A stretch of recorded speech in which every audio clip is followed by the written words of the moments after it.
আমি এখন এসেছি একটা ওয়েটল্যান্ডে। তো এখানে এসে একটা জিনিসের দেখা পেয়েছি, সেটাই আগে একটু দেখিয়ে নিই।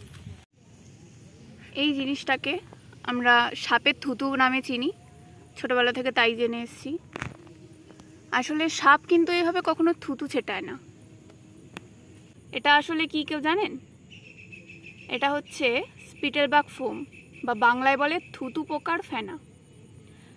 এটা কিন্তু কোনো গাছ বা কোনো ছত্রাক কিছু নয়। এটা হচ্ছে স্পিটেলবাগ বলে এক ধরনের পোকা আছে। ওদের যে নিম্ফ হয় বা শুককীট, সেই নিম্ফই গাছের কাণ্ডে বা পাতার কোণে বসে থাকে এবং বসে সেই গাছের রস খেতে থাকে।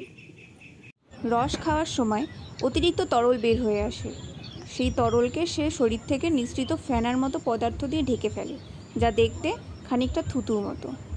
এই ফেনার মধ্যে সে নিজেকে লুকিয়ে রাখে নিজেদের শত্রু অর্থাৎ পিঁপড়ে, পাখি ইত্যাদি এদের থেকে, এবং আর্দ্রতা বজায় রাখার জন্য গ্রীষ্মে বা শুষ্ক পরিবেশে শুকিয়ে যাতে না যায় সেই কারণে।